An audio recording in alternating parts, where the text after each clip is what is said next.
Assalamualaikum warahmatullahi wabarakatuh. Untuk materi praktikum minggu ini, yang pertama adalah mengenai uji ANOVA.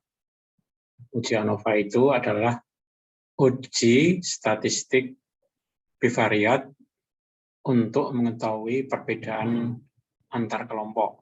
Ya, jadi di mana kelompok-kelompok itu berasal dari kelompok yang tidak berpasangan. Jadi kelompoknya itu independen. Kelompok yang satu tidak tergantung dari kelompok yang lain. Kalau kemarin kita sudah belajar mengenai dua kelompok, ya, perbedaan antara dua kelompok. Tetapi kemarin kelompoknya adalah kelompok dari kelompok yang sama, yaitu sebelum dan sesudah diberi leaflet. Ini adalah kelompok yang berbeda. Jadi ini adalah suatu contoh ya, hasil penelitian dari teman-teman kita ya di Stikes. Ini penelitian mengenai uji analgesik. Ya, jadi tikus atau mencit itu dilakukan uji analgetik. Nah, parameter yang diuji adalah geliatnya. Jadi kalau geliatnya semakin banyak, ya berarti efek analgesiknya semakin kecil. Sebenarnya kalau geliatnya semakin sedikit, efek analgesiknya semakin besar, ya seperti itu. Nah, ini di sini mencet yang digunakan itu setiap kelompok, ya. Ini ada 5 mencet, ya. Ini ada mencet 1 sampai 5, ya. Ini ada 5 mencet, ya, untuk kontrol negatif. Ya, jadi ini kelompok pertama adalah kelompok kontrol negatif, ya. Kemudian ada pada kelompok kontrol positif itu ada 5 mencet yang lain. Jadi mencetnya dari kelompok yang berbeda, ya seperti ini. Ya. Kemudian mencet-mencet tersebut diberi zat yang menyebabkan inflamasi, ya, atau pembengkakan, yaitu karagenin. Ya. Jadi nanti prosesnya teknis, ya, nanti mungkin tidak perlu saya sampaikan di sini. Intinya adalah di sini ada kelompok kontrol negatif, ada kelompok kontrol positif, dan ada kelompok perlakuan. Ya, ini kelompok perlakuan itu ada 3. Ya. Jadi kelompok perlakuan ini adalah kelompok yang digunakan dalam penelitian kita, yaitu ekstrak. Ya, dalam hal ini adalah ekstrak daun sirsak. Ya. Ekstrak daun sirsak itu memang diduga mempunyai efek analgesik. Di sini kita menggunakan 3 ekstrak, ya, yang konsentrasinya itu berbeda-beda, ya, di sini. Nah, kemudian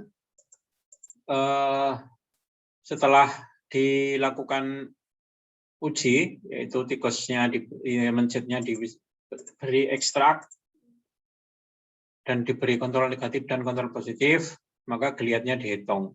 Ya. Nah, perhitungan geliat ini dilakukan melalui 3 atau 4 jeda waktu, ya. Di sini dilakukan 4 jeda waktu. Di sini kemudian dijumlah, ya, berapa total geliatnya. Di sini dijumlah. Ya, nanti kita akan mendapatkan nilai total geliat, ya. Seperti tabel tersebut, ya. Nah, ini belum cukup, ya. Di sini nanti geliatnya harusnya di rata-rata, ya, ini di rata-rata. Jadi nanti geliatnya di rata-rata. Kemudian baru dilakukan uji statistik, ya. Jadi nah, ini geliatnya di rata-rata. Ya, seperti ini, ya. Ini geliatnya kita rata-rata dulu. Nah, kemudian nanti kita kopaskan, ya, ke SPS, ya, seperti kemarin, ya. Kita kopas ke SPS.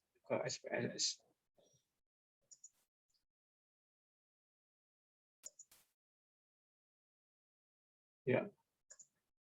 Itu, ya, ini adalah data, ya, yang akan kita gunakan untuk uji ANOVA ya, untuk uji ANOVA. Sekali lagi untuk uji ANOVA ini adalah uji perbedaan antar kelompok ya, uji perbedaan antar kelompok. Ya. Oke, jadi ini nanti kita akan melakukan uji normalitas dulu ya. Jadi kita akan melakukan uji normalitas dulu. Nanti kalau datanya normal baru bisa dilakukan uji ANOVA.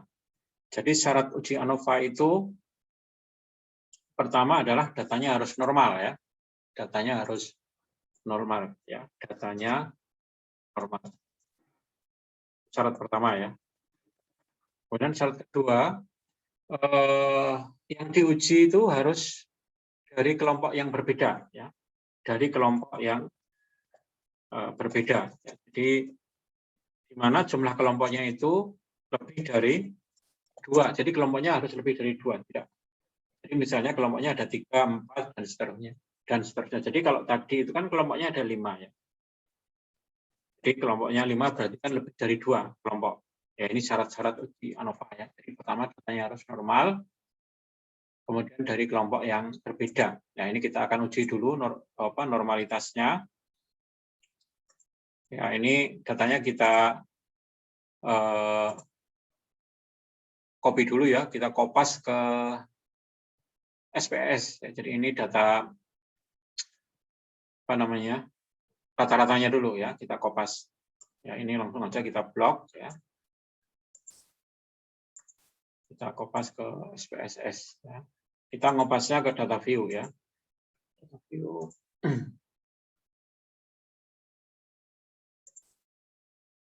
Ya, ini. Kemudian kita kasih nama kelompoknya ya. Ini nama kelompoknya kita kasih. Ya. Ini kelompok kontrol negatif bisa kasih nama 1. Ya. Kemudian, nah ini kelompok 1. Kemudian yang kelompok kedua itu kontrol positif, kita kasih nama 2 ya. Ini ini kita kasih kelompok nomor 2. Kemudian untuk kelompok ekstrak ya, yang pertama ya sebagai kelompok perlakuan kita kasih kode 3 ya. Kode 3.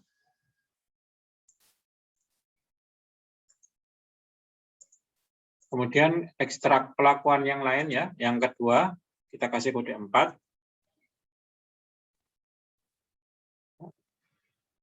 Kode 4. Dan yang terakhir, untuk ekstrak terakhir, kita kasih kode 5.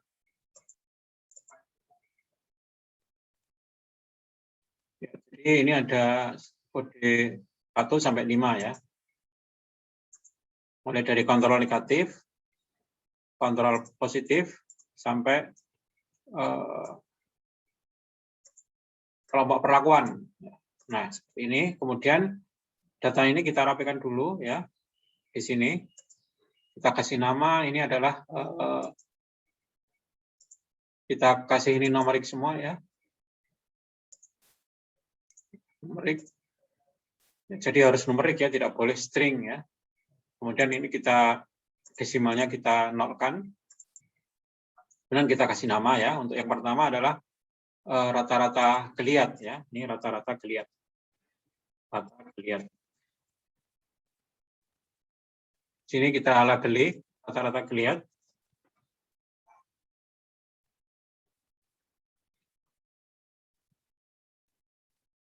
Kemudian di sini kita kasih kelompok. Ya, kelompok. Ada 5 kelompok. Ya, kemudian di sini kita kasih kelompok. Nah, ini adalah uji normalitasnya, jadi hampir sama dengan kemarin ya, untuk uji normalitas ya. Hampir sama.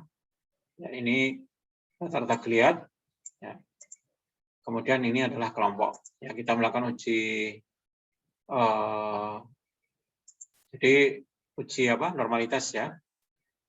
Uji normalitas kita pakai explore ya kayak kemarin ya.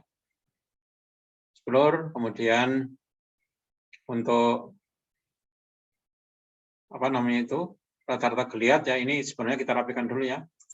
Ini belum. Nah, ini harus kita jadikan scale ya. Scale ya. Kemudian untuk rata-rata geliat ya. Untuk apa? Untuk rata-rata geliat itu scale, kemudian untuk kelompok itu kita jadikan ordinal ya. Seperti ini. Ya, kemudian kita masuk ke data view ya. Ini datanya sudah seperti ini. Dan kita lakukan uji normalitas ya. Ini yang rata-rata geliat kita masukkan ke dependent list ya. Ini kita masukkan ke factor list ya. Dan kita lihat ya di sini kita klik deskriptif ya. Kemudian plotnya kita kasih normality plot and with test ya. Di sini ini untuk uji normalitas.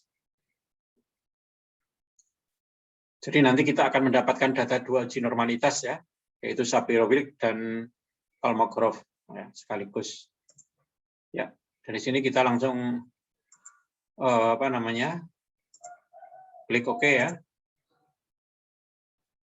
Di sini kita lihat outputnya, jadi hasilnya ya ini kelompoknya ada 5 ya, ada 5, N-nya ada 5. Ya, kemudian untuk interpretasi hasilnya kita lihat aja yang paling bawah ya. Dari sini ya. Jadi sekali lagi ya, untuk jumlah kelompok yang kurang dari 50 ya. Ini menggunakan Shapiro-Wilk ya, karena jumlahnya hanya 5 ya, kita menggunakan ini ya, asumsinya. Tapi kalau kelompoknya itu jumlahnya lebih dari 50 ya, atau kelompok yang jumlahnya besar ya, seperti kemarin ya, jumlahnya sampai 90 ya. Waktu kemarin kita praktikum mengenai uji berpasangan, ya, jumlahnya sampai 90, yang kita gunakan adalah ini ya, kalau mau cross spin-off. Nah, tetapi ini hampir sama sebenarnya ya, di sini hampir sama, yaitu nilainya semuanya di atas 0,05. Jadi kita lihat kolom ini ya, signifikansi ini, nilainya semuanya di atas 0,05. Ya, ini juga ya, ini nilainya juga di atas 0,05. Artinya datanya normal ya. Jadi kelompok 1 ya di sini datanya normal ya, lebih dari 0,05. Kelompok 2 juga normal ya. Kelompok 3 juga normal, demikian juga kelompok 4 dan 5. Jadi dari sini kita sudah sudah bisa menggunakan data yang tadi ya. Data tadi itu untuk menggunakan uji ANOVA ya. Karena datanya normal semua.